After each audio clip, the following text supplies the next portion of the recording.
Good morning class. आज हम लोग देखेंगे यूपी पुलिस में जो क्वेश्चन हुआ, मतलब यूपी पुलिस जो जो एग्ज़ाम हुआ था उसमें जो जो क्वेश्चन आए थे सेकंड शिफ्ट वाला। सेकंड शिफ्ट का तो क्वेश्चन मुझे जैसे मिलता है तो मेरे मोहल्ले के बच्चे लोग दिए थे तो उन्हीं से ये जुगाड़ किए हैं।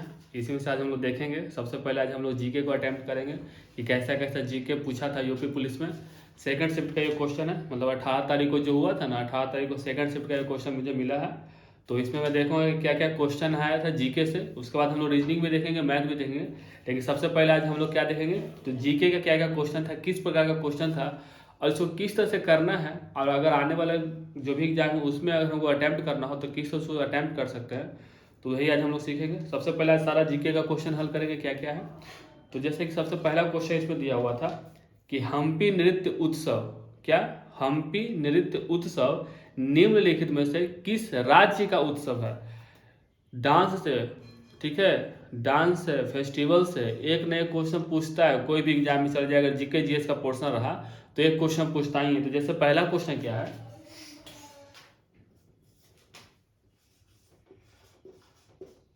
हम्पी नृत्य उत्सव, हम्पी नृत्य उत्सव किस राज्य का है। तो ऑप्शन दिया था चार चार, तो ऑप्शन रहते ही है। पहला ऑप्शन था कर्नाटक, गुजरात,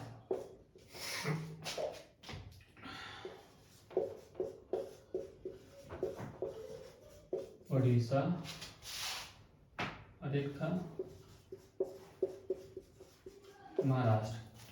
कर्नाटक दिया था, गुजरात दिया था, उड़ीसा दिया था, महाराष्ट्र दिया था।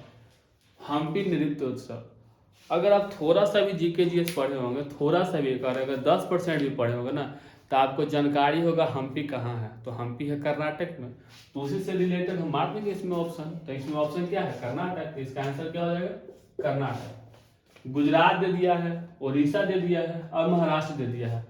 अब ऑप्शन में दे दिया है तो चलिए इसको भी देख लेते हैं क्या क्या है। तो गुजरात में कौन सा डांस होता है, तो गरबा।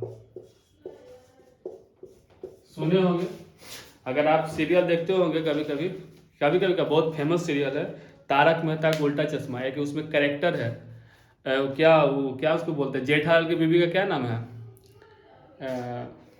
है ना, जो भी है।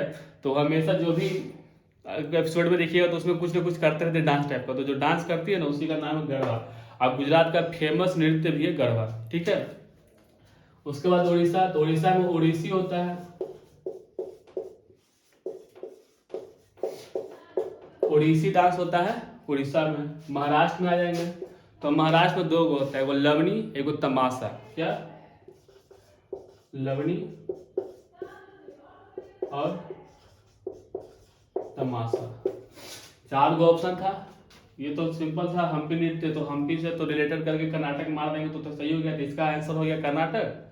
गुजरात से समझ लिए तो गुजरात का हो गया गरबा, उड़ीसा का उड़ीसी और महाराष्ट्र का लवनी तमाशा, ठीक है। ये तो पहला क्वेश्चन था। दूसरा क्वेश्चन क्या कह रहा था कि निम्नलिखित में से कौन सा अम्ल सिरके में मौजूद होता है, ठीक है। किसमें, सिरके में। चलिए इसको भी देखते हैं।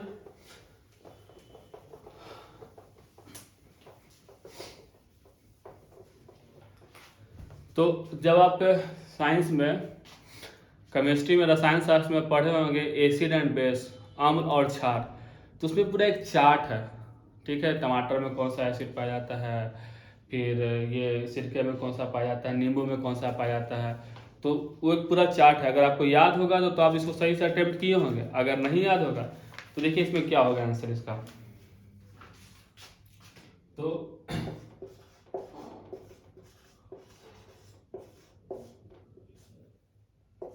सिरके में, तो सिरके में ऑप्शन क्या क्या था, सिट्रिक अम्ल था, एसिटिक अम्ल था, ऑक्जेलिक था और लैक्टिक था।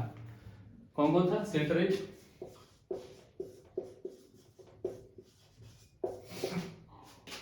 Acetic,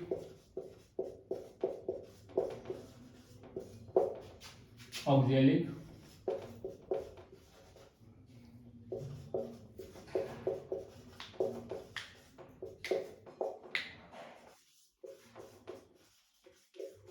lactic. तो सिरके में कौन सा एसिड पाया जाता है? तो उसमें पाया जाता है एसिटिक एसिड। ठीक है, तो दिमाग में रखिएगा सिरके का एसिटिक हो जाएगा। तो जो भी अगर एसिटिक को मानेंगे, यानी इसमें तो ऑप्शन बी पे था, अगर आप बी पे टिक किए होंगे तो आपका आंसर सही होगा।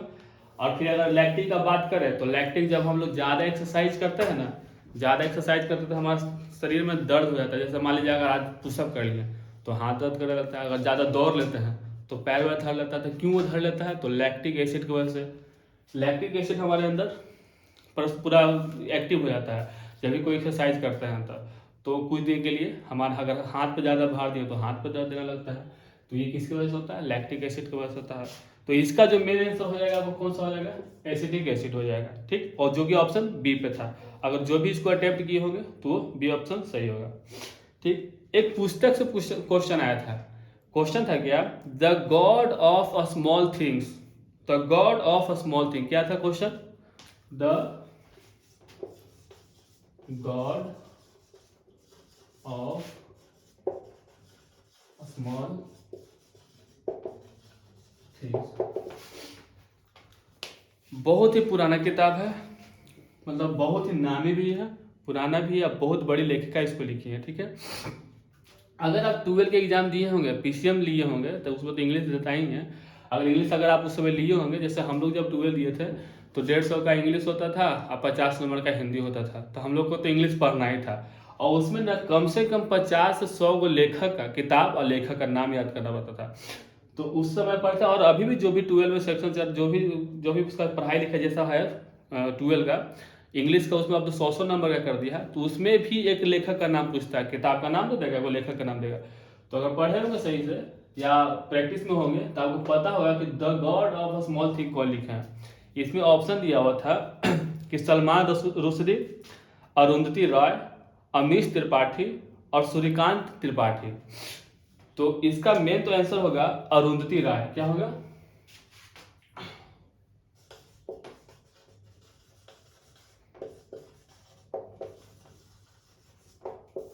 अरुंधति रॉय होगा इनका आंसर। ठीक है, तो जो भी ऑप्शन बी पे, ये भी ऑप्शन बी पे था। अगर आप ऑप्शन बी पे सही मतलब टिक लगाए होंगे तो आपका आंसर सही होगा, आपका उसमें 1 नंबर मिल जाएगा। ठीक, नेक्स्ट क्वेश्चन देखते हैं। ये पॉलिटिक्स से था, अनुच्छेद दे दिया था और उससे रिलेटेड क्वेश्चन है। तो ऐसे ही मेरा ये जो भी क्वेश्चन से पूछा है अनुच्छेद से रिलेटेड, अगर मेरा वीडियो फॉलो करते होंगे तो उसमें मैं ये पढ़ा चुका हूँ। ठीक है, तो क्वेश्चन क्या है पहले देखिए। भारत के संविधान के अनुच्छेद 64 और 89, 64 एंड 89 क के अनुसार, यानी 1 के तहत निम्नलिखित में से कौन राज्यसभा के पदेन सभापति होते हैं? पदेन सभापति होते हैं। याद आया जब हम ये क्वेश्चन मतलब जब हम क्लास ले रहे थे तो उसमें उपराष्ट्रपति का एक ट्रिक बताए थे, उसरा निका चूस करके एक ट्रिक था ना, जिसमें उ से उपराष्ट्रपति था, स से सभापति था, फिर रा से राष्ट्रपति के कार्यवाहक था। तो जो स से सभापति था तो वही तो इसमें क्वेश्चन पूछा था। क्या क्वेश्चन पूछा था?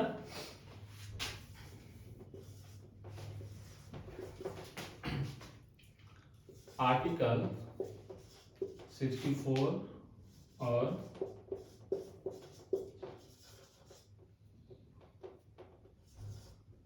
89(1) के तहत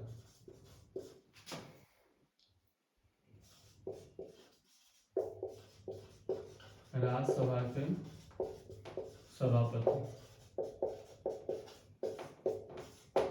सभापति कौन होंगे भाई? ऑप्शन क्या था सुनिए। लोकसभा के अध्यक्ष, प्रधानमंत्री, राष्ट्रपति और उपराष्ट्रपति। क्या क्या? लोकसभा के अध्यक्ष, ऑप्शन था लोकसभा के अध्यक्ष।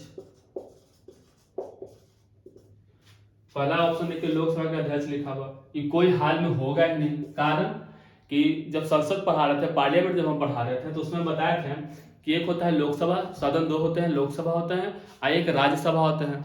2 बताए थे ना, लोकसभा होते हैं और राज्यसभा होते हैं। तो लोकसभा के अध्यक्ष तो पहले ही ऑप्शन में दे दिया कि लोकसभा के अध्यक्ष। अरे भाई जब वो लोकसभा के अध्यक्ष हैं तो राज्यसभा में क्या करने जाएंगे? वो तो पहले उनको 543 को सीट पहले उसको तो संभाला, तब तो जाएंगे राज्यसभा में 243 और सीट जो है उसको देखने। तो लोकसभा के अध्यक्ष, तो पहला तो ऑप्शन कोई हाल में होगा नहीं। दूसरा ऑप्शन देखिए क्या था, प्रधानमंत्री।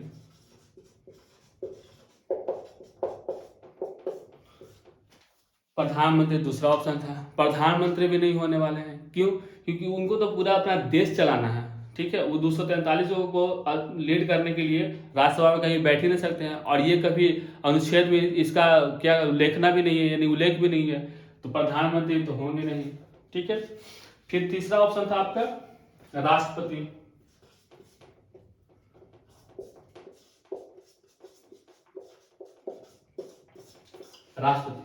राष्ट्रपति और दूसरा चौथा यानी डी हो गया उपराष्ट्रपति। अब राष्ट्रपति उपराष्ट्रपति में बच्चा लोग कंफ्यूज हुआ होगा, तो इसको कैसे हल करेंगे? तो जब हम पढ़ा रहे थे तो उसमें हम क्या बताए थे कि राष्ट्रपति तीन, पहले तो देश के प्रधान होते ही हैं, ठीक है, मतलब हेड होते ही हैं। इनके साथ साथ वो तीन और का कोशिका किसका बताए थे, वायुसेना, थल सेना और ये जल सेना, ठीक है, तीनों का बताए थे, उसके प्रधान हैं। कभी भी राष्ट्रपति में मैंने कभी नहीं बताया कि हाँ ये लोकसभा या राज्यसभा के भी क्या बोलते हैं उसको अध्यक्षता कर सकते हैं, कभी नहीं रहता है। हाँ, लेकिन जब संसद बताया था तो मैं ये बताया था कि अंग हैं, लेकिन कभी उसका अध्यक्षता नहीं करते हैं। ये अंग हैं, वहां जाएंगे, लेकिन अध्यक्षता कभी नहीं कर सकते हैं। तो राष्ट्रपति तो हुए नहीं, तो बचा आपका क्या, उपराष्ट्रपति। और उपराष्ट्रपति मैं आर्टिकल में बता भी दिया हूं कि उपराष्ट्रपति ट्रिक से ही बताया था, और वैसे ही बता चुका हूँ, आर्टिकल बाई आर्टिकल बता दिया था। तो आपका उपराष्ट्रपति इसमें करेक्ट आंसर हो जाएगा, ठीक। तो अगर जो भी ऑप्शन डी पे टिक लगाए होंगे, ऑप्शन डी पे जो टिक लगाए होंगे उनका आंसर सही है, तो उनका एक नंबर कंफर्म है, ठीक है। उसी तरह एक और क्वेश्चन है, निम्नलिखित में से कौन सा दिन भारत में राष्ट्रीय युवा दिवस मनाया जाता है? कौन सा दिवस? राष्ट्रीय युवा दिवस।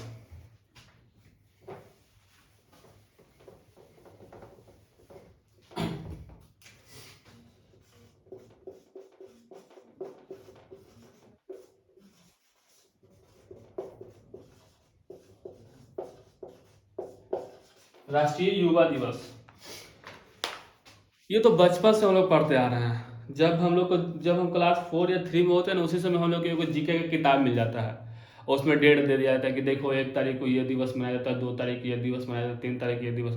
अगर आप लोग गलती कर दिए होंगे तो आप लोग का जीके जीएस बहुत ही खराब होगा।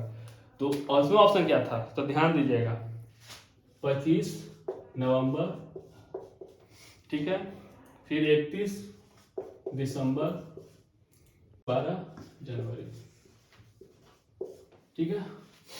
तो राष्ट्रीय युवा दिवस हिंदी दिवस मनाते हैं ना, उसके जस्ट 2 दिन बाद हम लोग राष्ट्रीय युवा दिवस मनाते हैं। हिंदी दिवस कब मनाते हैं नहीं पता है, अगर पता भी है तो कमेंट कीजिएगा, उसको हम बताएंगे नहीं, ठीक है।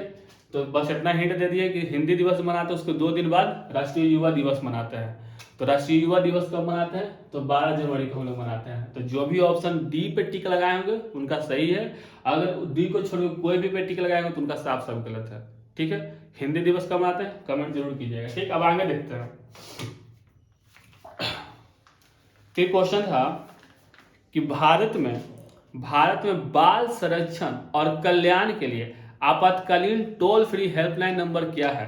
बाल संरक्षण यानी बच्चों के लिए टोल फ्री नंबर चालू किया गया था। अब उनको कोई भी तकलीफ है,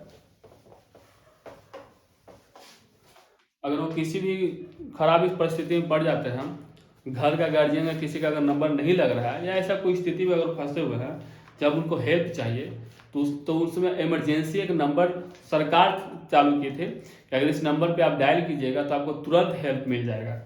तो क्या था? इमरजेंसी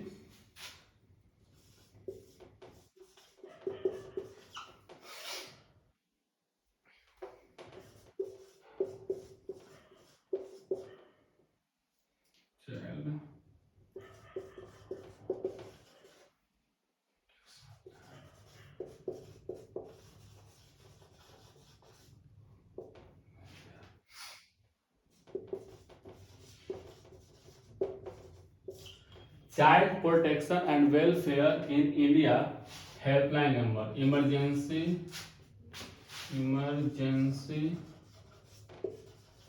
हेल्प लाइन नंबर क्या है इसका? तो इसमें ऑप्शन दिया था आपको 144 पहला ऑप्शन था, सॉरी 114, दूसरा था आपका बी 1910, सी था आपका 194, डी था आपको 1098 यानी 1098। तो ये बहुत पहले ही चालू किया गया था, अभी हाल का नहीं, बहुत पहले ही चालू किया गया था। अगर आप करंट देखते होंगे, डेली देखते होंगे, या आप कोई भी मैगजीन फॉलो करते होंगे, तो ये उसमें दिया हुआ था। तो इसका आंसर क्या हो जाएगा? ऑप्शन डी हो जाएगा, 1098। 1098 इंडिया के किसी भी कोने में अगर कोई भी बच्चे कोई स्थिति में है, फंसे हुए, उनको इमरजेंसी हेल्प चाहिए, तो वो 1098 पर डायल करेंगे तो उनको सरकार यानी पुलिस जो होती है वो तुरंत उनको हेल्प पहुंचाएगी और उनको जो भी दिक्कत है वहाँ से वो बाहर निकालेगी। तो इसमें अगर आप अपने ऑप्शन डी पे टिक लगाया हो तो आपको सही है, ठीक है। उसके बाद आपको देख लीजिए, ये क्वेश्चन था थोड़ा बड़ा है, लिखा हुआ बड़ा था, लेकिन कोई ज़्यादा दम क्वेश्चन में नहीं है जो अगला क्वेश्चन में पढ़ने वाला हूँ, लेकिन बच्चा लोग इसको छोड़ दिया होगा या तो हो सकता है गलत भी टिक लगाया होगा। देखिए क्या क्वेश्चन था कि निम्नलिखित में से किस मंत्रालय के पास जनसंचार के विभिन्न माध्यमों और प्रिंट मीडिया के विनियम एंड माध्यम से सरकारी नीतियां, योजनाओं और कार्यक्रमों की जानकारी प्रसारित करने की जिम्मेदारी है। यानी क्या क्वेश्चन कहा कि जो भी अगर सरकार नीति बनाती है, कोई भी नीति बनाती है, कोई भी मतलब कानून बनाती है, कोई भी योजना बनाती है, ठीक है, और कोई भी कार्यक्रम चलाना चाहती है, ठीक है, तो जनता के पास कैसे कौन पहुंचाएगा इसको? यही क्वेश्चन था, यही मेन क्वेश्चन था। बस लिख देता है इतना चौड़ा चौड़ा ना, क्वेश्चन ऐसा ही बनाता है कि बच्चा लोग जो है फंस जाए। अगर उसको समझ लिया तब तो आंसर सही मार देगा। तो इसका क्या क्या था? तो इसमें है आपका ऑप्शन, देखिए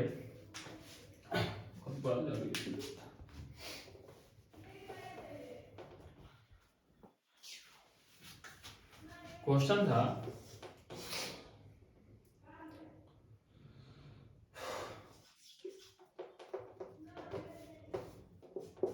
who inform for government scheme and policy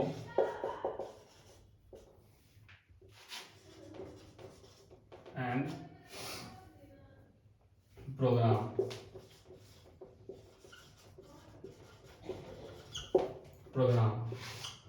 कौन उनका इंफॉर्मेशन और प्रोग्राम संचालन करता है यानी प्रसारित करता है? तो ऑप्शन था आपका सूचना और प्रसारण मंत्रालय, आवास और शहरी मंत्रालय, गृह मंत्रालय, योजना मंत्रालय। ऑप्शन में ही आंसर था। क्या था ऑप्शन? ऑप्शन हिंदी में लिख दे रहा हूं, सूचना और प्रसारण मंत्रालय,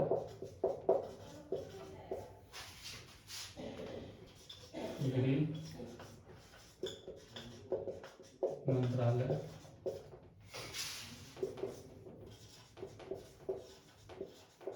योजना मंत्रालय,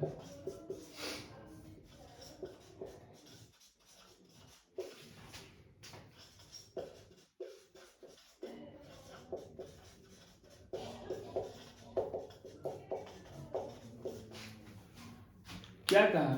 सूचना पहुंचाना। क्या आप सूचना पहुंचाना? उनका पॉलिसी का, उनका नीति का, उनका कार्यक्रम का। तो सूचना पहुंचाना है तो ऑप्शन था सूचना और प्रसारण, गृह मंत्रालय, आवास और शहरी मंत्रालय, योजना मंत्रालय। ऑप्शन से कुछ समझ में आ रहा है? ऑप्शन में साफ साफ लिखा है सूचना और प्रसारण मंत्रालय, तो आंसर तो यही होगा, सूचना और प्रसारण मंत्रालय।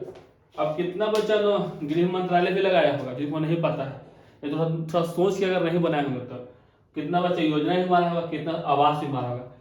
तो पहले जान लीजिए गृह मंत्रालय का काम क्या है। तो गृह मंत्रालय का काम है, अगर कोई भी संविधान में अगर कुछ बदलाव करना है तो बदलाव दो प्रकार से होता है, या कानून बनाना तो दो प्रकार से होता है। या तो आप यहाँ संसद में जाइए, वहाँ विधेयक पास कीजिए, कानून बनाइए, फिर अगर जैसे कि नागरिकता पर आधारित जो भी कानून बनाना होता है तो गृह मंत्रालय बनाता है, यानी इनका काम है कानून बनाना, ठीक है। देश को सही से संचालन करने का काम भी करता है गृह मंत्रालय। तो ये सब कहा है, इस समय कहा है गृह मंत्रालय फंसेगा, ये तो होगा नहीं, ठीक है। योजना मंत्रालय, योजना मंत्रालय का काम है बस एक योजना बनाना, ना कि उसका प्रसारण करना, उसका एक ही काम है योजना बस बनाना है। तो योजना मंत्रालय तो इसमें होगा नहीं, क्योंकि पूछ रहा है कि कौन इन्फॉर्मेशन देता है, मतलब कौन जनता लोग को सब पहुंचाता है कि ये कार्यक्रम चल दिया है, मतलब बन गया है, तो इसका तो काम है नहीं, तो ये भी नहीं होने वाला है। आवास और शहरी मंत्रालय, शहर को डेवलप करना, जिनके पास आवास नहीं उनको आवास प्रदान करना, ये काम किसका है, तो ये इसका है। तो पहुंचाना है इंफॉर्मेशन, तो इंफॉर्मेशन पहुंचाने वाला आपको क्या इन तीनों से कोई लग रहा है, तो ये तो होने से रहा, तो कौन सा होगा, सूचना और प्रसारण मंत्रालय। तो ऑप्शन ए, इसमें भी ऑप्शन, क्वेश्चन में भी ऑप्शन ए ही था। अगर ऑप्शन ए पे आप टिक लगाए होंगे तो आपका ये भी सही हुआ होगा, ठीक है। मिलाते जाइए। अब आगे क्वेश्चन देखते हैं। अगला क्वेश्चन क्या है,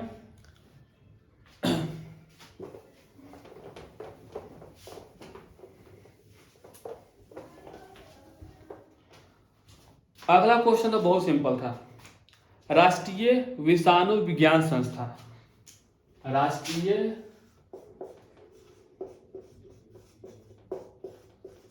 विषाणु विज्ञान संस्था,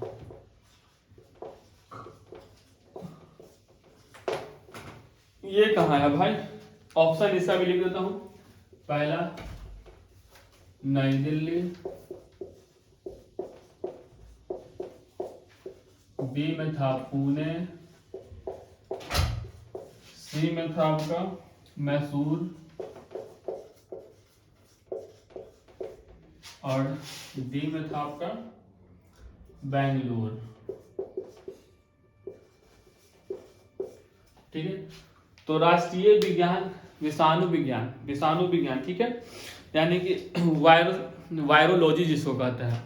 तो ये कहाँ था भाई आपका, तो एक किताब है स्टैटिक्स का, ठीक ना, या आप लूसेंट का भी किताब अगर आप फॉलो करते होंगे ना तो उसमें भी आपको समझ में आया होगा, पढ़े होंगे।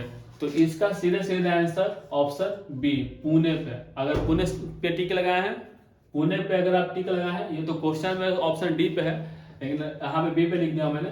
अगर पुणे पे अगर आप टिक लगाए हैं तो आपका सही है, अगर जो इसको छोड़कर कोई और टिक लगाया है तो उनका गलत होगा। तो इसका सही आंसर क्या होगा, ऑप्शन बी, पुणे, ठीक। आगे क्वेश्चन क्या है, हाँ अगला क्वेश्चन ये हिस्ट्री से क्वेश्चन था, मॉडर्न हिस्ट्री से। अगर मॉडर्न हिस्ट्री पढ़े हैं तो देखिए इसमें क्वेश्चन था कि निम्नलिखित में से किस वायसराय ने ब्रिटिश शासन के दौरान, ब्रिटिश शासन जब हमारे देश में ब्रिटिश सरकार था तो हमारा बंगाल का विभाजन होने वाला था, 1905 में बंगाल का विभाजन हुआ ना जी। तो जब उस समय बंगाल का विभाजन हुआ था तो उसमें कौन वायसराय थे इंडिया में, जब ब्रिटिश शासन था तो कौन वायसराय था। ऑप्शन था Lord Irwin, Warren Hastings, Lord Reading और लॉर्ड कर्जन। मॉडर्न हिस्ट्री ये देखिए, अगर नहीं भी पढ़े होंगे मॉडर्न हिस्ट्री आप, तो एक बार जान लीजिए, उसको पहले अच्छे से पढ़ लीजिएगा, क्योंकि मॉडर्न हिस्ट्री से कोई भी एग्जाम में जाइएगा तो 5 से 7 क्वेश्चन मॉडर्न हिस्ट्री में। और अगर दरोगा का बात करें ना तो उसमें से 15 क्वेश्चन मॉडर्न हिस्ट्री से खाली आता है, ठीक है। तो इसमें चलिए अब यहाँ पे आते हैं, क्वेश्चन क्या कर रहा था कि कौन थे उस शासन काल में, उस समय कौन थे जब बंगाल का विभाजन हुआ। तो बंगाल के विभाजन के समय लॉर्ड कर्जन थे। 1905 में बंगाल विभाजन हुआ, कब हुआ था,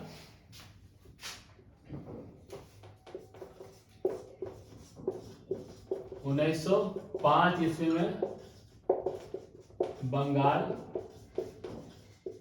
विभाजन, 1905 ईस्वी में बंगाल विभाजन हुआ था। वायसराय कौन थे, Lord Curzon.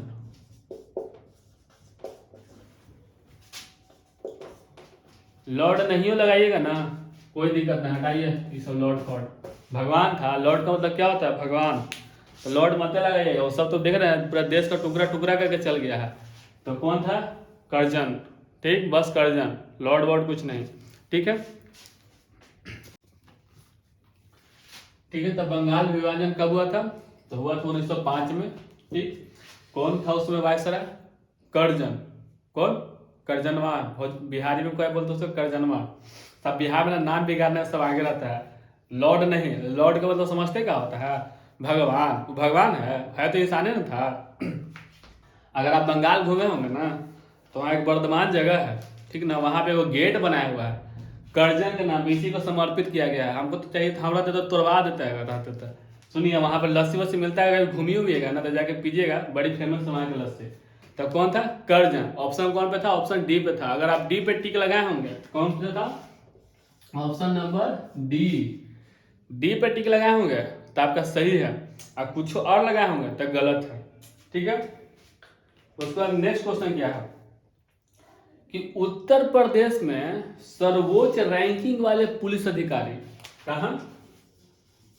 Uttar Pradesh, UP, Uttar Pradesh में सर्वोच्च पुलिस अधिकारी का, पुलिस अधिकारी का पद मतलब उत्तर प्रदेश में सर्वोच्च पुलिस अधिकारी का कौन सा पद है? यानी जो भी पुलिस है, जो पुलिस बनते हैं ना जी, जैसे यूपी पुलिस में आप कांस्टेबल बनिएगा, उसके बाद एसआई बनिएगा, फिर इंस्पेक्टर बनिएगा, एसआई सब इंस्पेक्टर होता है, फिर इंस्पेक्टर होता है, तो वैसा ही सबसे ऊपर कौन होता है भाई वहां पे? तो ऑप्शन क्या था सुनिएगा। ऑप्शन था एसीपी ए में, बी में था उनका डीजीपी, ठीक है, सी में था आपका डीसीपी, ठीक है, डी में था आपका PSI. ACP, DGP, DCP, PSI, ये तो आप लोग सही किए होंगे, क्या कि आए हैं पुलिस के एग्जाम देने के लिए, तो आपको पता होगा कि कौन सा रैंक कहाँ पे जाता है, किसको मतलब कौन बड़े हैं कौन छोटे हैं। तो ऐसा नहीं पता था, अगर बता दे रहे इसमें होगा आपका आंसर बी, डीजीपी। क्या कहते हैं इनको हिंदी में? पुलिस महानिदेशक। महानिदेशक हिंदी में अगर देखे होंगे ऑप्शन तो लिखल है पुलिस महानिदेशक, डीजीपी पुलिस महानिदेशक। महानिदेशक, महा से होता है सबसे बड़ा, तो कौन हो जाएगा? डीजीपी। ठीक है, आई होप सबका सही होगा ये वाला क्वेश्चन। ठीक, अगला क्वेश्चन देखते हैं, इकोनॉमिक्स से था, बहुत अच्छा क्वेश्चन इकोनॉमिक्स से पूछा था। ठीक है, क्वेश्चन है कि सरकार का वह खाता, किसका? सरकार का। क्वेश्चन समझने वाला था ये। सरकार का वह खाता जो केवल चालू वित्तीय वर्ष में, चालू वित्तीय वर्ष से संबंधित है, इनमें से कौन शामिल है? पूंजीगत, कर, फिर था आउटपोस्ट या राजस्व। सरकार का वह खाता, सरकार का वह खाता जो चालू वित्त वर्ष से संबंधित। सरकार का वह खाता जो चालू वित्त वर्ष से संबंधित था। ऑप्शन था आपका पहला यानी ए में पूंजीगत बजट, बी में था आपका कर बजट, सी में था आपका राजस्व बजट। ऑप्शन डी नहीं डालेंगे, वो ये नहीं था, यही तीनों में आप लोग कंफ्यूज हो लोगे।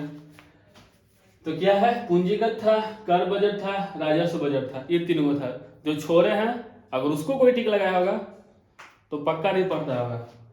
ध्यान समझिए, इकोनॉमिक्स एक ऐसा चैप्टर है ना, वो तो देखने में लगता है हार्ड, लेकिन बहुत ही सिंपल ये चैप्टर है, या सिंपल सब्जेक्ट जिसको कहते हैं, बहुत ही सिंपल सब्जेक्ट है। ढंग से उसको पढ़ेंगे तो बना दिए होंगे।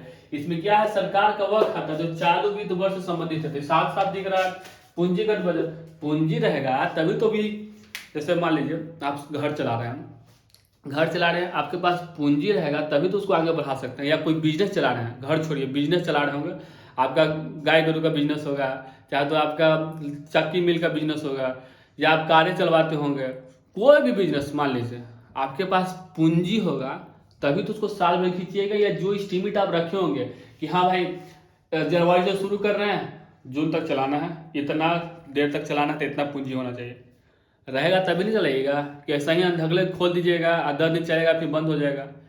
तो सरकार, भारत सरकार जो है या कोई भी सरकार है, तो उसको पूरा देश चलाना होता है और 1 साल तक चलाना होता है। तो उसको चलाने के लिए भाई उसके पास पूंजीगत बजट रहेगा तभी ना चला पाएगा। तो साफ साफ यहाँ पे दिख रहा था पूंजीगत बजट। कर लेकर टैक्स से चलेगा भाई। टैक्स तो भाई वो सब, जब टैक्स कब देखते हैं हम लोग, जब साल भर में पूरा जब हम लोग बजट सुनाते हैं तो उसमें पता चलता है कि हाँ टैक्स कितना आया, टैक्स से कितना बचत हुआ, उसको बजट में डालते हैं। तो ये तो होगा नहीं। राजस्व बजट जो बचता है उसको राजस्व बजट कहते हैं। इकोनॉमिक्स वाला टर्म है, ये सब इकोनॉमिक्स का वर्ड है। हिंदी में सोच रहे हो समझने के लिए, तो जब तक आप इकोनॉमिक्स नहीं पढ़े होंगे तब तक ये समझ ही में नहीं आएगा। फिर भी अगर बच्चा थोड़ा सा सेंस लगाया होगा तो समझ गया होगा कि क्या कह रहा है। चालू वित्त वर्ष यानी कि जो वर्ष चल रहा है, जो वर्ष चल रहा है उस वर्ष में तो कौन सा होगा, तब पूंजी होगा तभी तो चलेगा, तब पूंजी का बचत। ऑप्शन ए पे था, अगर ऑप्शन ए सही मारे होंगे, ऑप्शन ए पे टिक किया होता आपका सही होगा। उसी तरह एक और हिस्ट्री से क्वेश्चन था, नेक्स्ट 80वां क्वेश्चन था कि मथुरा के पास मठ के एक मंदिर में, कहा मथुरा में, मथुरा के पास मठ मंदिर में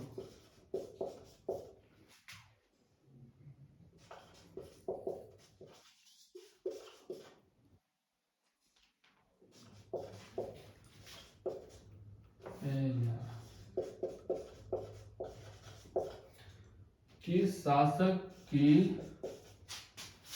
विशाल मूर्ति मिला। इस मथुरा कहाँ है, तो यूपी में है। ये यूपी स्पेशल क्वेश्चन है। यूपी स्पेशल समझ में आया क्या बोल रहे हैं। कोई भी अगर आप राज्य का एग्जाम दीजिएगा ना, चाहे तो बिहार पुलिस दीजिए, चाहे झारखंड पुलिस दीजिए, या यूपी पुलिस दीजिए, कलकत्ता पुलिस दीजिए, कोई भी राज्य का अगर आप एग्जाम देते हैं राज्य का, तो वहां से ना कम से कम 10 से 15 उस राज्य का स्पेशल क्वेश्चन होगा, यानी उसी राज्य से घूमता फिरता क्वेश्चन होगा। तो वही क्वेश्चन था मथुरा। तो मथुरा पड़ता कहाँ, यूपी में ही ना। तो पूछा था कि मथुरा के पास मठ मंदिर में एक शासक का विशाल मूर्ति पाया गया, कौन शासक का था। ऑप्शन था कुषाण, गुप्त, चोल, मौर्य। कुषाण, गुप्त, चोल, मौर्य। ऑप्शन था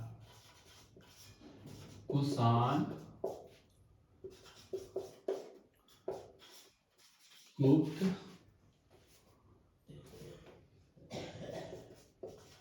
चोल, मौर्य। ये आपका आ जाता है कौन सा, एंशियंट में चले जाइए। एंशियंट हिस्ट्री, हिस्ट्री 3 पार्ट में बांटा हुआ है ना, एंशियंट, मिडाइल, फिर मॉडर्न। मॉडर्न में जो हम लोग गांधी जी के बारे में पढ़े इसके बारे में पढ़े हैं। मेडली में ये खिलजी के बारे में पढ़े हैं, फिर कुतुबुद्दीन ऐबक ये सब के बारे में पढ़े हैं। एंशियंट में चले जाइए, चंद्रगुप्त मौर्य, कुषाण, चोल, ये सब एंशियंट में आता है। तो एंशियंट पढ़े होंगे, बहुत छोटा सा है, नहीं भी पढ़े तो अब जाकर पढ़ लीजिएगा, बहुत छोटा है, 10-15 पेज में खत्म हो जाता है। तो यहाँ पे चलिए क्वेश्चन में क्या कह रहा है कि कौन किन का मिला था, तो कुषाण का मिला था, कि चोल का मिला था, कि गुप्त का मिला था, कि मौर्य का मिला था। तो देखिए पहला ऑप्शन कुषाण है, दूसरा ऑप्शन गुप्त है। गुप्त तो होंगे नहीं, क्यों नहीं गुप्त होंगे भाई। फिर चोल, ये भी नहीं होने वाले, मौर्य, ये तीनों तो होने वाले नहीं। सब बने बताते हैं, इसका ऑप्शन होगा ये सही। अब ये तीनों होगा क्या नहीं हो समझ लीजिए। मौर्य, गुप्त और चोल। चोल जो थे ना दम नीचे थे, कहा नीचे। अगर आप दम देख रहे हैं ना, देखिए थोड़ा सा समझिएगा, आधा बनाया दक्षिण वाला, इस तरफ ये जो एरिया है, इस एरिया में यानी नीचे की तरफ चोल थे। अब मौर्य जब थे, चंद्रगुप्त मौर्य के शासनकाल, उससे मूर्ति का कोई अति नहीं था, मतलब मूर्ति बनाया नहीं जाता। अब बनाया भी गया था तो बहुत बड़ा नहीं बनाया गया था। अब बना भी होगा तो बस बिहार के पास। चंद्रगुप्त मौर्य, अशोक हमारे बिहार के ही राजा रह चुके हैं। अभी तो बाल बिहार का भले जो धज्जी उड़ा हुआ है, लेकिन शुरुआत यहीं से हुआ था, मगध जिसको कहते हैं। ठीक है, गुप्त। तो गुप्त में देखिए यही दो ऑप्शन मैच करता है, या तो ए या तो बी। ऐसे तो मैं बता दिया कि ये होगा, अब गुप्त क्यों नहीं होगा। तो गुप्त जो थे उस समय चंद्रगुप्त जो जो विक्रम संवत चलता है उन्हीं के शासन से चलता है। तो उसमें उनका मूर्ति नहीं बनाया गया था, वो बहुत सारे उसमें लेखक आए थे, बाणभट्ट आए थे, ये सब आए थे, तो वो सब लिखे थे। मूर्ति का व्याख्या अगर हिस्ट्री पढ़िएगा तो मूर्ति का व्याख्या कभी किया ही नहीं गया था। लेकिन यही कुषाण के बारे में पढ़िएगा, कुषाण काल के बारे में पढ़िएगा तो आपको बताया कि मंदिर का भी निर्माण हुआ था। फिर बताया पढ़े होंगे कि मूर्ति का भी निर्माण होगा, पढ़िएगा तब, नहीं पढ़े होंगे तब तो तुक्का मारे होंगे, अगर ये तो सही होगा। पढ़े होंगे जो उनको समझ में होगा कि आंसर क्या होगा, कुषाण। ठीक है, तो ये तो होने से रहा, ये होने से रहा, ये होने से रहा, तो ऑप्शन होगा ए कुषाण। ठीक है, अब आगे क्वेश्चन क्या कह रहा है, नेक्स्ट क्वेश्चन आपका है कि मोगांव गुफाएं जहां हजारों बुद्धों की, जो बुद्ध भगवान है, मूर्तियां, सॉरी हजारों बुद्धों की गुफाएं भी कहाँ मतलब उपस्थित है, किस देश में स्थित है। तो मोगांव गुफाएं, अगर आप मॉडल ये क्या बोलते हैं वर्ल्ड मैप पढ़े होंगे या वर्ल्ड इतिहास पढ़े होंगे, वर्ल्ड इतिहास में भी नहीं दिया हुआ, ये थोड़ा स्टैटिक्स टाइप का जीके है। ठीक है, तो अगर वर्ल्ड मैप पढ़े होंगे ना तब आपको ये पता होगा। क्या क्वेश्चन था इसमें,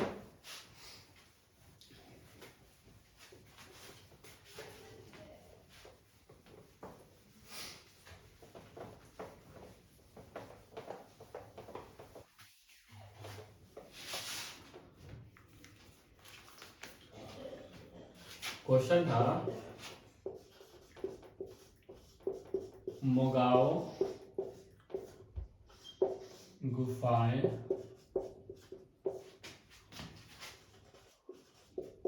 कहाँ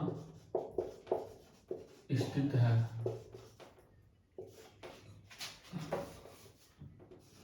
जो बुद्ध की हजार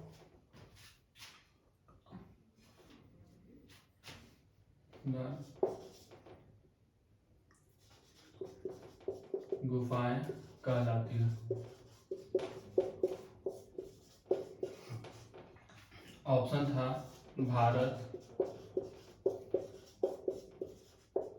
चीन, नेपाल, थाईलैंड।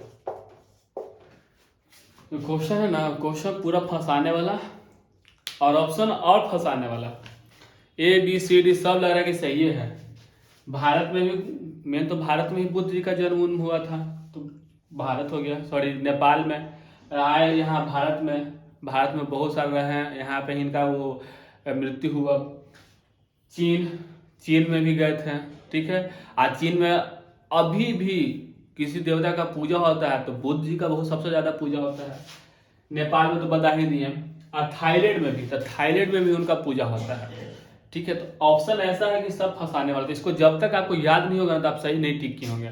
तो वैसे इसका ठीक आंसर बताता हूँ कि मोगांव गुफा, मोगांव गुफा जब आप वर्ल्ड मैप पढ़िएगा ना तो मैप में आपको सारा गुफा भी पढ़ना है, सारा जलप्रपात भी पढ़ना है जिसको वाटरफॉल कहते हैं, आपको सारा संधि भी पढ़ना है कि कौन सा संधि किसको जोड़ता है, तो उसी में गुफा भी पढ़ना था। तो इसका सही आंसर होगा ऑप्शन नंबर बी, चीन। अगर चीन पे टिक लगा है तो आपका सही है। ठीक है, ये स्टैटिक जीके है, इसमें ज्यादा कुछ व्याख्या मैं नहीं कर सकता हूँ, ये स्टैटिक जीके का पोर्शन है। ठीक है, नेक्स्ट क्वेश्चन था कि अगर आप फूल और सब्जी उपजाते हैं, क्वेश्चन था फूल और सब्जी उपजाना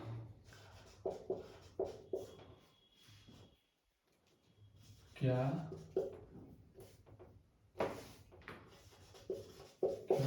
कहलाता है, क्या कहलाता है। ऑप्शन था विटीकल्चर, सेरीकल्चर, हॉर्टिकल्चर,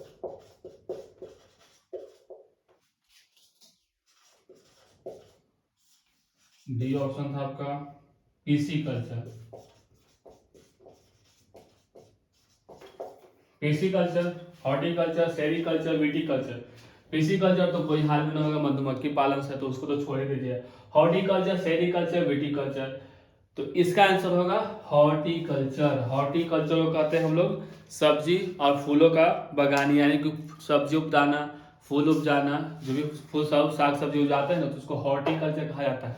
ठीक है, इस टॉपिक पे हॉर्टिकल्चर, सेरिकल्चर, पिसीकल्चर, इस टॉपिक पे मैं आपको एक वीडियो डाल दूंगा। अगर आपको नहीं आता है तो इस पर सारा का सारा एक सेशन करके वीडियो समझा दूंगा कि कैसे क्यों उसको कहा जाता है और क्या क्या नाम दिया गया है। ठीक है, तो इसका ऑप्शन सही हो जाएगा सी। ठीक, अगला क्वेश्चन, अरब सागर की रानी किसे कहा जाता है? ये तो भाई अपना ही देश का बात कर रहा है। अरब सागर की रानी किसे कहा जाता है? हमारे देश में कई राजा कई रानी भी रही हैं। ठीक, कोई ये आदमी का बात नहीं कर रहा, पहले बात समझ लीजिए। अरब सागर की रानी, अरब सागर की रानी किसे कहा जाता है? ऑप्शन था आपका मुर्मुगांव, मुंबई, कोलकाता और कोच्चि। क्या क्या? कोच्चि, मुंबई, कोलकाता, मुर्मुगांव। ठीक, तो जैसे देखिए,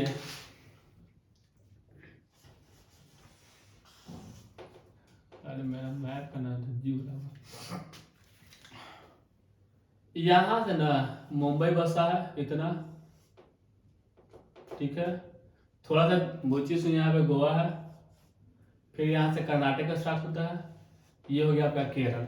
ठीक, तो यहाँ पे आपका मुंबई के पास मुर्मुगांव, यहाँ पे थोड़ा सा नीचे आएंगे, यहाँ पे मुर्मुगांव और मुंबई है। ठीक है, कलकत्ता तो इधर पड़ जाता है, बंगाल का पोर्शन में चला जाता है कलकत्ता। ठीक है, कोची, कोची आ जाता है केरल में। ठीक है, केरल के पास कोची बंदरगाह है। आज इधर का जो सागर है ना, इधर का जो सागर देख रहे हैं, ये सागर है अरब सागर। ठीक है, इधर जो सागर देखते हैं ये बंगाल के खाड़ी कहलाता है, और यहाँ से जो देखते हैं इसको हिंद महासागर कहते हैं। ठीक है, अरब सागर, हिंद महासागर, ये हो गया आपका बंगाल के खाड़ी। तो यहां से सबसे ज्यादा कनेक्टिविटी है हमारे अरब सागर से। कहां से? कोची से। ठीक है, याद कीजिए, मॉडर्न हिस्ट्री में पढ़े थे या पढ़े होंगे, पुर्तगाली लोग आए थे, पर सबसे पहले वास्को डी गामा आया था। 1498 में वास्को डी गामा आया था ना। कहाँ से आया था? पुर्तगाल से, जो कि यूरोपियन कंट्री है। वहां से उठ के सबसे पहले जानते हो कहाँ गया था? दक्षिण अफ्रीका गया था। और दक्षिण अफ्रीका को ही कह दिया था ना कि यही इंडिया है। वो इंडिया को खोज करने के लिए निकला था और कहा था कि यही इंडिया है, दक्षिण अफ्रीका को है। वहां पे हमारे गुजराती बहुत पुराने बिजनेसमैन, वहां के लोग बहुत समय से बिजनेस कर रहे हैं। तो दक्षिण अफ्रीका में गए थे सामान बेचने के लिए, व्यापार करने के लिए। वहीं पे वास्को डी गामा मिल गया था। कहा क्या बुर्बक तुम कोची बोलते रहता है जी, इंडिया है, चलो इंडिया तुमको दिखाते हैं। तो वही वहां से दक्षिण अफ्रीका से उठा के लेके आए थे यहाँ पे केरल में, पढ़े होंगे, जिसको ये क्या बोलते हैं, जमुरन या करके कुछ ऐसा ही वहाँ का राजा शासक को कहा जाता है। तो वही उनका स्वागत किए थे। तो सबसे पहले यहाँ पे बनाया गया था बंदरगाह, यहीं से ढेर सारा वो मसाला लेके गया था। पहले वहाँ के जो राजा थे ना, वो तो बहुत सारा गिफ्ट करवे किए कि अब जा रहे हैं ना घर, तो लीजिए बहुत सारा मसाला लीजिए, मेरे यहाँ का स्पेशल है। ठीक ना, और साथ ही साथ ना कम से कम 10,000 या ऐसा ही कुछ समथिंग में, या खरीदा भी था मसाला, हिया से खरीदा। और पुर्तगाल में 60 गुना, कितना? 60 गुना मुनाफा में बेचा था वहां पे। अगर मान लीजिए यहाँ पे 6 रुपया के लिया है, तो वहां 60 गुना सीधे कर दिए। 10 रुपया के लिए तो सीधे 60 गुना कर दिए, 60 गुना में भेजा, खूब फायदा कमाया था। तो सबसे पहले यहीं पे आया था। तो यहाँ से बहुत कनेक्टिविटी बढ़ा अरब सागर के लिए। अरब सागर इधर से जाइएगा, इधर से दबाइएगा तो इधर देखिएगा यूएई है, ओमान है, फिर आपका येमन है, फिर उधर कुवैत, कतर, सब वर्ल्ड मैप का ये सब बात है। वर्ल्ड मैप पढ़िएगा तो समझ में आएगा, और नहीं पढ़ा तो घर में नक्शा होगा तो उस पर देखिएगा कि यहाँ से किधर किधर के लिए निकल देता है। ठीक, इसके जस्ट नीचे मालदीव है, जिससे अभी भारत का विवाद चल रहा है। ठीक, तो क्या है? कोच्चि। तो इसका आंसर क्या हो जाएगा? अरब सागर की रानी किसे कहा जाता है? तो कोच्चि को कहा जाता है। क्या था? कोच्चि। ठीक, तो ये ऑप्शन नंबर डी पे था। अगर आप ऑप्शन नंबर डी पे टिक किए होंगे तो आपका सही होगा। अब एक जनगणना से क्वेश्चन है, बहुत समय के बाद ही क्वेश्चन पूछा है, क्योंकि जनगणना 2011 में हुआ था, ठीक है, 2011 में जनगणना हुआ था, उसके बाद जनगणना 2021 में होना था, हर 10 साल में जनगणना होता है। अब जनगणना 2011 में हुआ था, उसके बाद कोई क्वेश्चन आसपास में मतलब 12, 13, 14 के आसपास में क्वेश्चन पूछा था, 15 तक क्वेश्चन पूछा था जनगणना से। लेकिन अब इधर देखने को मिल रहा है यूपी पुलिस में कि 2011 में भारत में जनगणना कार्य कितने चरण में किए गए थे, चरण पूछ रहा है। क्वेश्चन है 2011 में भारत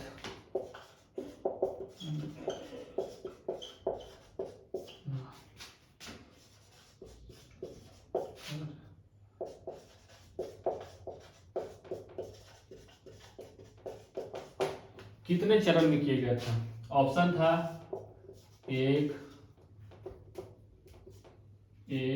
बी में था 2, सी में था 3, डी में था 4। 1 चरण में, 2 चरण में, 3 चरण में, 4 चरण में। कितने चरण में, चरण क्या होता है? तो देखिए अभी बिहार में जाति का जनगणना हुआ है ना, तो जाति का जनगणना हुआ था, तो कैसे होता है जनगणना? तो एक बार मान लीजिए शुरू किया, तो मान लीजिए बिहार का पहले बता रहा हूँ, शुरुआत किया तो पटना ले लिया, जहानाबाद जिला ले लिया, गया जिला ले लिया, बक्सर ले लिया, कैमूर ले लिया, ये सब जिला को एक के बार समेट लिया। यानी नीचे का गंगा जी का अगर नीचे का बार देखें तो एक बार में पूरा जिला का जनगणना कर लिया, ठीक।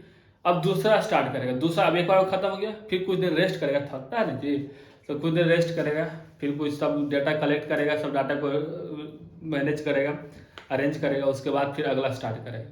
तो वही तो भाई इंडिया का, तो पूरा भाई ऊपर से लेकर नीचे तक जनगणना करना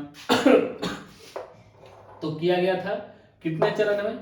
तो ये किया गया था ऑप्शन नंबर बी, 2 चरण में। अगर आपने अभी ऑप्शन नंबर बी, इसमें क्या है, ऑप्शन नंबर डी पे दिया हुआ क्वेश्चन में अगर आप 2 चरण पे टिक लगाए हैं, ऑप्शन नंबर डी पे है, अगर 2 चरण पे टिक लगाए हैं तो आपका सही है, ठीक है।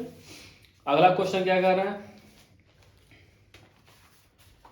उत्तर प्रदेश में कुंभ मेला बहुत फेमस मेला है, विदेशी लोग भी आते हैं यहाँ पे, फॉरेनर भी आते हैं यहाँ पे उस मेला को लुत्फ उठाने के लिए, देखने के लिए क्या है नहीं है।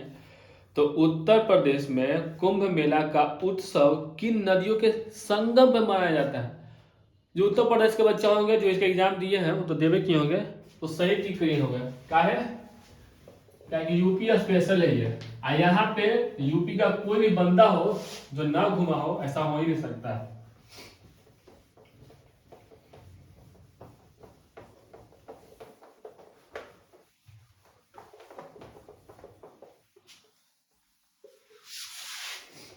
तो पहला रहेगा भाई,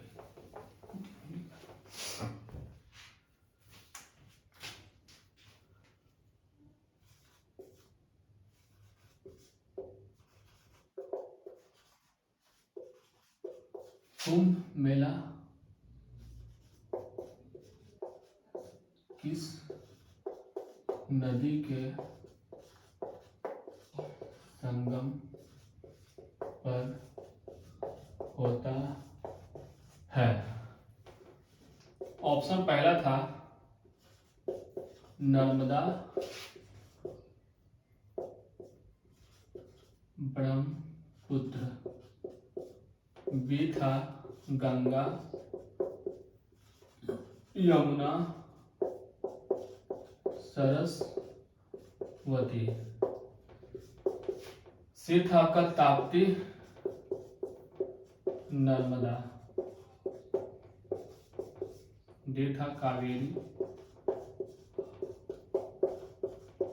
सरयू और सरस्वती, ठीक है। कुंभ मेला किस नदी के संगम पर, किस नदी के संगम पर होता है? नर्मदा ब्रह्मपुत्र, गंगा यमुना सरस्वती, तापी नर्मदा, या कावेरी सरयू, या सरस्वती। यूपी वाले होंगे तो सही मार दिए होंगे, नहीं होंगे और नहीं पढ़े होंगे तो फिर गलत होंगे। देखिए नर्मदा और ब्रह्मपुत्र ये तो कोई हाल में नहीं होने वाला। अब पूछे नर्मदा ब्रह्मपुत्र होंगे काहे नहीं भाई? तो देखिए ब्रह्मपुत्र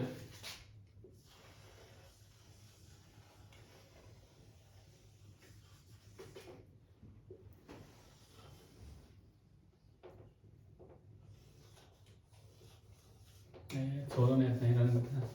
देखिए यहाँ पे ना मानसरोवर झील है, देखे होंगे यहाँ पे। तो यहाँ पे मानसरोवर झील पड़ता है, यहाँ से एक नदी निकलता है, ये नदी होता है ब्रह्मपुत्र। यहाँ से वो फिर निकलता है, फिर इधर जाता है, सतलज निकलता है, झेलम निकलता है, यहाँ से ब्रह्मपुत्र निकलता है। ठीक है, ये ब्रह्मपुत्र अरुणाचल प्रदेश होके जाता है।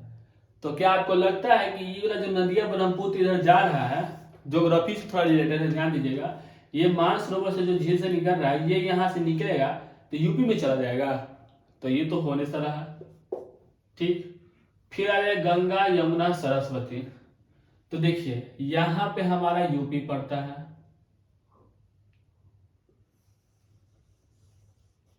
ऐसे करके थोड़ा सा यूपी पड़ता है,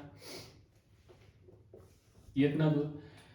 यहाँ तो उत्तराखंड पड़ता है, उत्तराखंड से निकलता है नदी, गंगा नदी यहाँ से निकलती है, यहाँ से फिर यमुना जाके यहाँ मिलती है सरस्वती। तो ऑप्शन नंबर क्या हो जाएगा?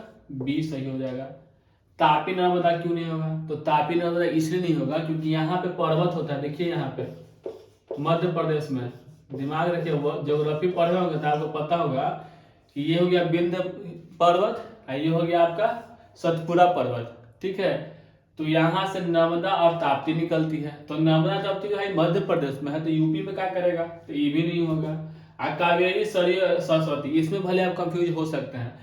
सरयू, तो सरयू अयोध्या के पास चला जाइए, अयोध्या नगरी सरयू में है, तो वहां पे तो सरयू में कभी मेला कोई लगा है? वहां तो हमेशा रामे जी का बोलबाला रहा है। तो क्या हो जाएगा? गंगा यमुना सरस्वती। और प्रयागराज में अगर जब आप जाइएगा तो वहां पे जो वहां पे ही ना संगम होता है, तो वहां पे एक पुल भी है, एक जगह का नाम है संगम। ठीक है, क्यों नाम पड़ा है? क्योंकि वहीं पे मिलता है संगम, मतलब क्या होता है? मिलन। तो ऑप्शन नंबर बी। ठीक है, अगर ऑप्शन नंबर बी पर टिक लगाएंगे तो आपका सही होगा। एक और यूपीएससी स्पेशल क्वेश्चन था। क्या क्वेश्चन है कि उत्तर प्रदेश में वित्तीय निगम निम्नलिखित में से किसके विकास के लिए वित्तीय सहायता प्रदान करता है? उत्तर प्रदेश में वित्तीय निगम किस लिए वित्तीय सहायता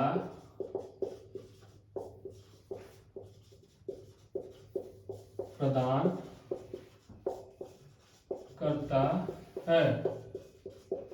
ऑप्शन देखिए क्या था। पहला ऑप्शन था स्वास्थ्य, दूसरा था शिक्षा, फिर आपका तीसरा था कृषि, चौथा था उद्योग। किस लिए सहायता करता है यूपी में वित्तीय निगम? वित्तीय निगम क्या होता है? जो पैसा का, यानी कि कहाँ पे पैसा लगाना है, कहाँ से पैसा लेना है, वो का वित्तीय मतलब होता है फाइनेंस, पैसा कौड़ी वाला बात। तो वो किस लिए सहायता करता है यूपी में?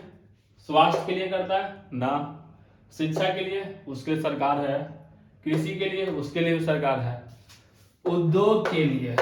ठीक है, कौन होगा ऑप्शन? ऑप्शन नंबर डी उद्योग। आप में ऑप्शन बी पे होगा या सी पे होगा, डी पे होगा। अगर आपने उद्योग पे टिक लगाया है तो सही होगा। ठीक है, अभी वित्तीय निगम सहायता प्रदान कब हुआ, कैसे हुआ? तो देखेंगे आप इंडिया में कोई भी कोना में चले जाइए, आप किसी भी कोना में आप चले जाइए इंडिया के, 1991 के बाद जब एलपीजी लागू हुआ था। एलपीजी क्या होता है? एलपीजी पढ़े होंगे आप इकोनॉमिक्स में। एलपीजी घर में जो गैस है उसके बारे में नहीं बात कर रहे हैं, ये इकोनॉमिक्स का बात है। एलपीजी, एल मतलब लाइसेंस, प्राइवेटाइजेशन, ग्लोबलाइजेशन। ठीक है, 1991 में हमारे देश में ना मात्र 7 या 10 दिन के लिए ही पैसा बचा था देश चलाने के लिए। ठीक ना, उस समय आरबीआई के गवर्नर थे ये मनमोहन सिंह थे उस समय आरबीआई के गवर्नर। आरबीआई के जो गवर्नर थे तो हमारे देश में 7 दिन का मात्र पैसा बचा था। उस समय पाकिस्तान का ना स्थिति इंडिया से बहुत अच्छा था और इंडिया की स्थिति बहुत खराब हो गया था। तो ये जो डॉक्टर मनमोहन सिंह है, उन्होंने ये पद्धति लाया एलपीजी, लाइसेंस प्राइवेटाइजेशन ग्लोबलाइजेशन। क्यों लाना पड़ा ये भी समझ लीजिए। इसके पहले ना हमारे देश में अगर इकोनॉमिक्स पढ़े तो उसमें पढ़े होंगे कि अर्थव्यवस्था 3 प्रकार की होता है। मिश्रित होता है, ठीक है, समाजवादी होता है, ठीक है, एगो पूंजी समाजी पूंजी पूंजी हाँ पूंजी वाला होता है, पूंजी अर्थव्यवस्था होता है। तो उस समय ना हमारे यहाँ मिश्रित नहीं था। मिश्रित में क्या होता है ना कि आपके देश में कोई भी कंपनी आ सकता है, कंपनी लगा सकता है, आप भी दूसरे देश में जा सकते हैं, कंपनी लगा सकते हैं, व्यापार कर सकते हैं, ठीक। उसके पहले हमारे यहाँ नहीं था, समाजवादी था ना, तो ऐसा नहीं था। तो 1991 में, कब, 1991 ईस्वी में बहुत बड़े व्यक्ति डॉक्टर मनमोहन सिंह, अभी फिलहाल हाल ही में इस्तीफा ले लिए हैं और कांग्रेस के नेता रह चुके हैं वो, क्योंकि उस समय कांग्रेस का ही सरकार था। और अगर अभी आप अगर थोड़ा सा भी पॉलिटिक्स से रिलेटेड रखते होंगे और थोड़ा सा समझ रखते होंगे तो देखते होंगे कि भले सत्ता में आज मोदी जी हैं, कांग्रेस को कितनों गाली देते हैं, कितनों बुरा भला कहते हैं, लेकिन डॉक्टर मनमोहन सिंह को कभी नहीं कहते हैं। क्यों? क्योंकि वो जानते हैं कि ये वो व्यक्ति है जो देश को अकाल की स्थिति से निकाल के कहाँ से कहाँ लाके पहुंचा दिया। आज जब 2014 में जब मनमोहन सिंह इनको सत्ता दे रहे थे कि लीजिए, मतलब वही थे उसमें प्रधानमंत्री, तो जब तो आप दे रहे थे उनको कि हाँ लीजिए आप प्रधानमंत्री के पद पे हैं, आप जाने वाले हैं, तो इतना दिमाग में रखिए कि 1991 में हमारा देश कहाँ था और हम कहाँ उठा के ला के दिए, आपको उसको आगे बढ़ाना है। तो आज देख रहे हैं ना हमारा देश टॉप 5 पे चला गया है, और अगर आगे भी अगर ऐसा रहा तो टॉप 3 जो उनका सोच है, उनका जो मिशन है वो भी हो सकता है। तो लाइसेंस दिए, प्राइवेटाइजेशन किया, ग्लोबलाइजेशन किया। लाइसेंस यानी सारे जितने भी प्राइवेट कंपनी सबको लाइसेंस दिए, जो भी यहाँ पे प्राइवेट कंपनी लगाना चाहता है लगा सकता है। ग्लोबलाइजेशन यानी कि देश से कोई भी देश से व्यापार हम लोग कर सकते हैं, ठीक है। तो ये चीज था एलपीजी, और वही से रिलेटेड था। तो जब 1991 में ले आया गया, तब क्या हुआ ना कि फिर धीरे धीरे देश में बहुत सारी कंपनियां आना शुरू हुआ। उसके बाद यहाँ पे फाइनेंस वाला फैक्ट्री लगाना शुरू हुआ, लोग मजदूर, जैसे हमारे देश में जो भी फैक्ट्री लगता है तो हमारे देश के लोगों को ही रोजगार मिलता है। क्या वहाँ अगर मान लीजिए अमेरिका से कोई कंपनी आकर यहाँ पर स्थापित करता है, लगाता है कंपनी, तो क्या वहाँ अमेरिका के लेबर लेके आएगा? ऐसा तो हो नहीं सकता। तो यहाँ के लेबर लाया, यहाँ के लेबर मिला उनको, तो यहाँ के लोगों को क्या मिला? मजदूरी मिला, रोजगार मिला। तो रोजगार मिला तो देश की तरक्की होना शुरू हुआ। वहां से तरक्की होते होते यहाँ तक आज देश पहुंच चुका है। तो इसके बारे में बात करते हैं, वित्तीय सहायता के बारे में। तो ये क्या हुआ ना कि 2014 के बाद अब गवर्नमेंट, ये जो मोदी से या जो बीजेपी सरकार है, वो क्या करना शुरू किया कि और प्राइवेटाइजेशन किया। और प्राइवेटाइजेशन करने से क्या फायदा हुआ कि आपने 2014 के पहले कभी नहीं सुना है कोई प्राइवेट कंपनी आपको लोन दे रहा है। सरकारी कंपनी में लोन लेने जाइएगा ना तो आपका 10 से 15 को चप्पल घिस जाएगा, तो ये लोन नहीं मिलेगा। लेकिन 2014 के बाद क्या हुआ, 2014 के बाद ये हुआ कि अभी देख रहे होंगे जना बैंक, फाइनेंस बैंक, फिर बहुत सारा ऐसा बैंक बन गया है जो आपको पर्सनल लोन देता है, ग्रुप में लोन देता है। तो 1 रुपया का भी लोन देता है, मतलब 1 रुपया, मतलब समझ रहे हैं, आपको महीना में 1 रुपया जमा करना है, महीना में डेली पे 1 रुपया ही से जमा करना होता है। ऐसे ऐसे स्कीम आए। अब जो लोग जो कुटीर उद्योग कर रहे थे, जो देहात में क्या होता है ना, देहात में जो लेडीज लोग होती हैं सीख ले लेती है, उससे बीन का बट्टा बनाती हैं या झोल थैली बनाती हैं, उसको बना के बेचती थी। उनको और कोई आइडिया नहीं था, उनको पैसा लगाने वाला कोई चाहिए तब तो वो कुछ कर सकती थी, वैसा कोई था नहीं। तब अब आया ये सब कंपनी, यानी ये सब बैंक निकल के बाहर आया। अब ये सब बैंक क्या करना शुरू किया, लोन देना शुरू कर दिया। 10,000, 20,000, 40,000, 50,000, 1 लाख, जितना अगर जैसा आपका बिजनेस उस हिसाब से आपको लोन देना शुरू कर दिया। अब आप लोन लीजिएगा, उस पर आप ब्याज दीजिएगा, लोन लीजिएगा, पहले तो आप बिजनेस कीजिएगा, फायदा होगा, फायदा तो होगा, अगर ढंग से बिजनेस कीजिएगा तो डुबाइएगा तो अलग मैटर है। बिजनेस कीजिएगा, उससे फायदा होगा, तो जो आपका फायदा होगा तो देश को फायदा होगा, देश का फायदा होगा तो उसका वित्तीय स्थिति यानी कि उसका फाइनेंशियल स्थिति सुधरेगा, यही ना होगा। तो वही चीज हुआ, ये सब कंपनियां आई, ये सब कंपनियां लोन देना शुरू की। अब हर गांव में आप देखिएगा, हर गांव में लोग लोन लेकर अपना बिजनेस स्टार्ट कर दे रहे हैं। छोटा मोटा जो भी 10,000, 20,000, 30,000 से स्टार्टिंग होता है, मुझे जितना पता है 30,000 से शुरू करता है, 30,000 लोन देना शुरू करता है ग्रुप में। तो लोन दिया, वो लोग अपना जो भी ठेला लगाना, साग सब्जी, जो भी उनको बिजनेस करना, 30,000 के अंदर जो भी बिजनेस हो सकता है वो बिजनेस अपना शुरू किए। तो यही होता है वित्तीय सहायता प्रदान करना। इस तरह से गवर्नमेंट हम लोग को वित्तीय सहायता प्रदान कर रहा है, ठीक है। अगला क्वेश्चन देखते हैं, इस पे क्या था, ऑप्शन नंबर डी, उद्योग पे, ठीक। अगला क्वेश्चन आपका क्या है, उत्तर प्रदेश का दुधवा राष्ट्रीय उद्यान निम्नलिखित में से किस जिले में स्थित है। अरे ये तो बहुत सिंपल क्वेश्चन था। दुधवा राष्ट्रीय उद्यान, कितना बच्चा लोग घूमे गया होगा यूपी वाला। देखिए क्वेश्चन है, यूपी में दुधवा राष्ट्रीय उद्यान किस जिले में स्थित है। ऑप्शन था आपका मेरठ, बी था लखीमपुर, सी था शाहजहांपुर, डी था प्रयागराज। अब ना इसमें भी थोड़ा सा कंफ्यूजन है। क्या है यूपी में दुधवा राष्ट्रीय उद्यान, कौन सा दुधवा राष्ट्रीय उद्यान। अब लड़कन क्या याद करता है कि राष्ट्रीय उद्यान किस राज्य में है, सुल्तानपुर कहाँ है, सुल्तान राष्ट्रीय उद्यान कहाँ है, हरियाणा में है, ऐसा लग याद कर लेता है। फिर आपका मध्य प्रदेश में कितना है, तो राज्य से याद कर लेता है। यहाँ जिला पूछ दिया, तो जिला पूछ दिया यूपी में दुधवा राष्ट्रीय उद्यान किस जिले में है, तो इसका आंसर होगा लखीमपुर। ठीक है, क्या है इसका आंसर, लखीमपुर। ऐसा शाहजहां भी होता है लेकिन मेन प्रायोरिटी लखीमपुर को देता है। अगर शाहजहां मारे हैं तो गलत हो जाएगा, लखीमपुर मेन प्रायोरिटी में जिला में लखीमपुर है, तो लखीमपुर आपका सही हो जाएगा। ठीक, अब आते हैं फुल फॉर्म पूछ दिया था क्वेश्चन में, एनआईए का फुल फॉर्म बताइए। ये हम मौखिक ही बता देता हूँ क्या है, एनआईए का फुल फॉर्म बताइए। ऑप्शन था न्यू इन्वेस्टिगेशन एजेंसी, दूसरा था नेशनल इनकैबिगेशन एजेंसी, सी था नेशनल इन्वेस्टिगेशन एजेंसी, और डी था नेवल इन्वेस्टिगेशन एजेंसी। तो इसका ऑप्शन नंबर सी है। अगर जो भी सी पे टिक लगाया होगा सही होगा। फुल फॉर्म था तो फुल फॉर्म तो आपको याद करना ही पड़ेगा।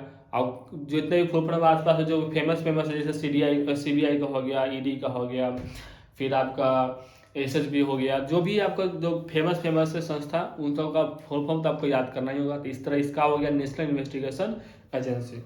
ठीक, हाँ एक करंट पूछा, करंट भी बहुत ज़्यादा पूछा हुआ है।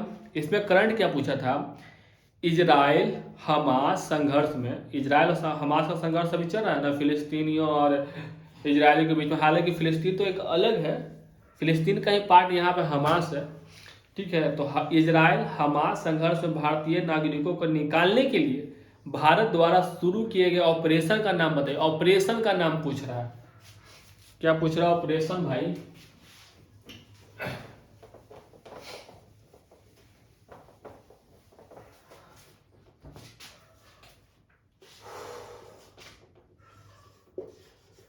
इजराइल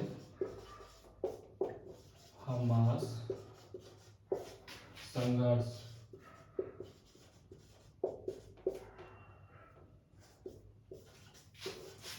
इजराइल हमास संघर्ष कौन सा ऑपरेशन चलाया गया। तो इसमें ऑप्शन है, देखिए इसका ऑप्शन नंबर बी था ऑपरेशन अजय।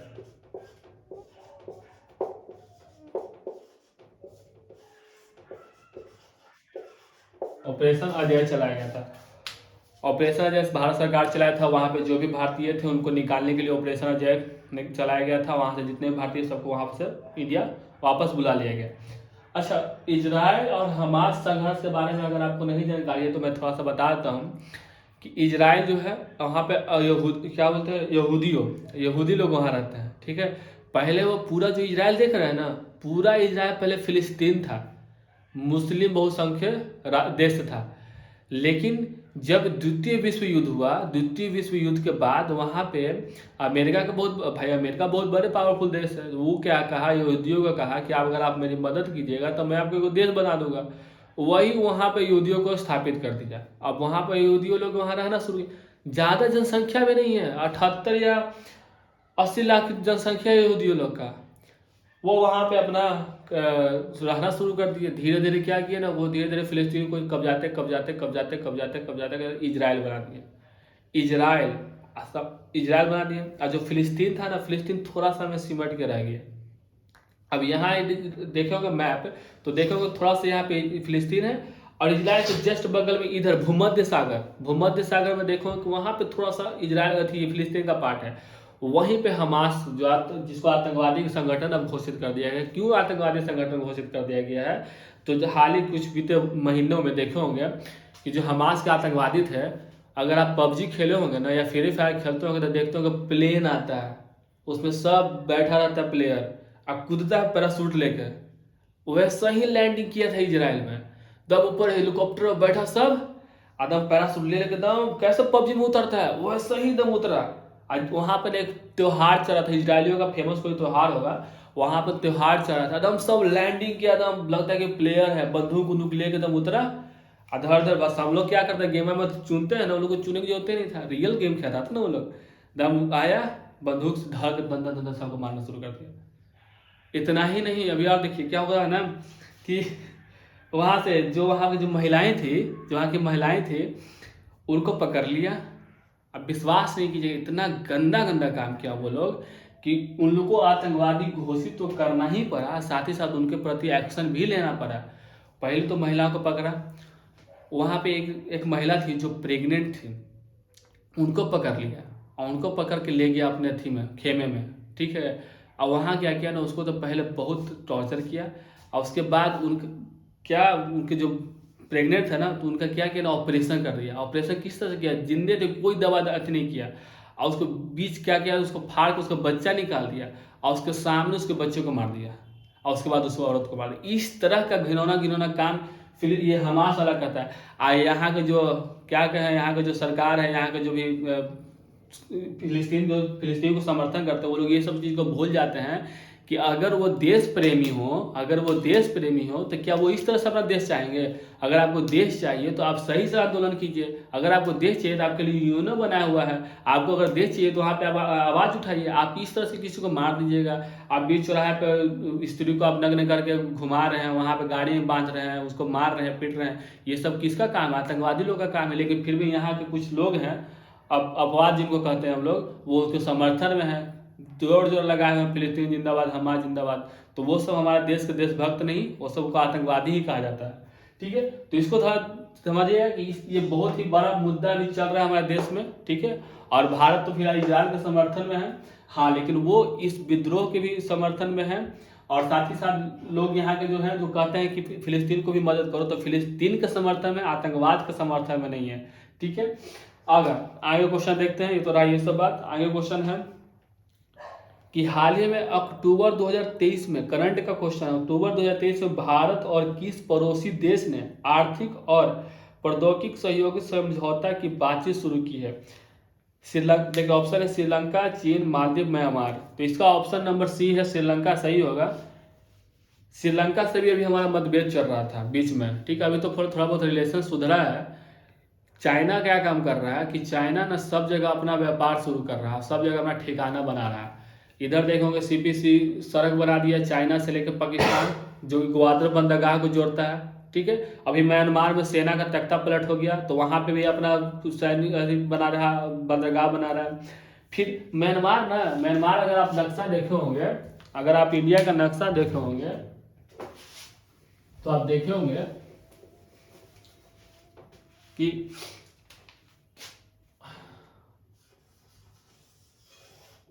ये हो गया श्रीलंका, ठीक है। यहां से ये जो एरिया है ना, ये म्यांमार का, ये तो हमारा उधर चला जाता है, त्रिपुरा में चला जाता है। यहाँ पे एक आइलैंड है, ये तो हमारा अंडमान निकोबार हो गया, ये अंडमान निकोबार चला जाता है। यहाँ पे एक आइलैंड है, ठीक ना, ये आइलैंड ना हम लोग का ही था, इंडिया वाला का ही था, ठीक ना। ये नेहरू जी का जब शासनकाल था, उस समय म्यांमार को गिफ्ट कर दिया गया था। क्या कर दिया था? गिफ्ट, ले लो भाई म्यांमार, तुम ले लो, हमको कोई जरूरतें नहीं है।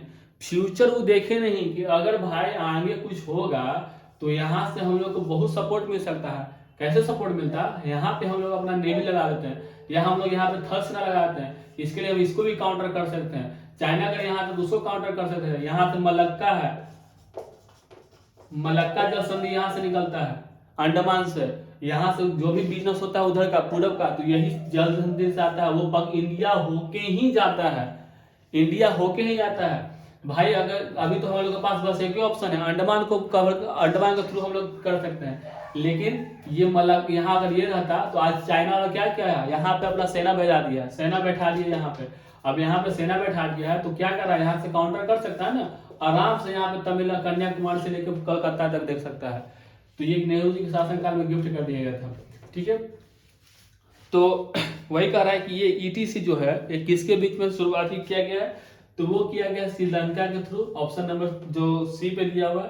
तो श्रीलंका यहाँ पे भी अभी चाइना वाला क्या किया था कुछ महीना पहले, यहाँ पे अपना शिप ला के यहाँ पे हवन टोटा बंदरगाह का नाम है, यहाँ पे श्रीलंका में हवन टोटा बंदरगाह, वहाँ पे अपना एक क्या कहते हैं जहाजी जो भी इसका बड़ा सा जहाज होता है ना, उसको यहाँ पे लाया। उसके पास ऐसा फ्रीक्वेंसी था कि श्रीलंका में बैठ के दिल्ली की बात सुन सकता था, ऐसा फ्रीक्वेंसी उस जहाज में फिट किया हुआ था कि श्रीलंका में बैठ कर दिल्ली का बात सुन सकता था।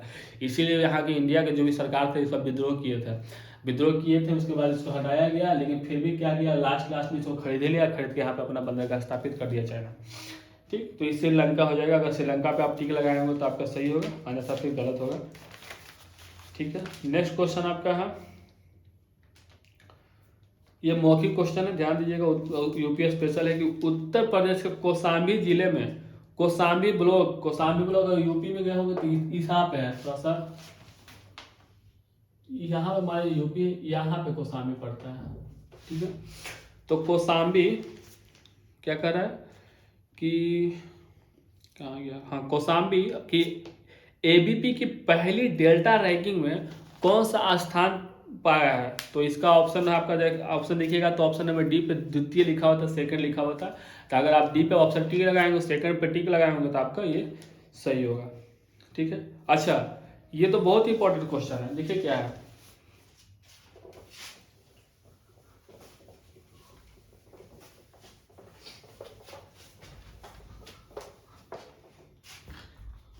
क्वेश्चन है आपका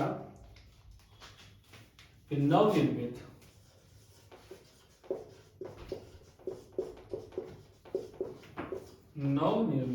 हवाई अड्डा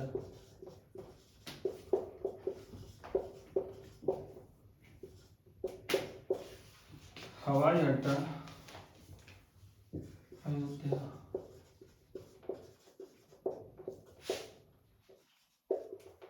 हवाई अड्डा का नाम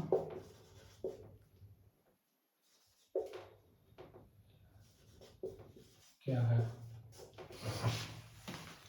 अयोध्या में अभी राम मंदिर बना है, उसका उद्घाटन भी हुआ है, ठीक है, उद्घाटन भी हुआ। तो वहाँ पे ना हवाई अड्डा बनाया गया था, और बनाया हुआ अभी नया नहीं बना है, उसका नाम क्या दिया गया भाई। तो ऑप्शन था महर्षि वाल्मीकि अंतर्राष्ट्रीय हवाई अड्डा, सिया राम अंतर्राष्ट्रीय हवाई अड्डा, महर्षि वेद व्यास अंतर्राष्ट्रीय हवाई अड्डा, या राजा दशरथ अंतर्राष्ट्रीय हवाई अड्डा। तो इसका आंसर होगा ऑप्शन नंबर ए, महर्षि वाल्मीकि अंतर्राष्ट्रीय हवाई अड्डा। क्या है इसका आंसर, महर्षि वाल्मीकि अंतर्राष्ट्रीय हवाई अड्डा।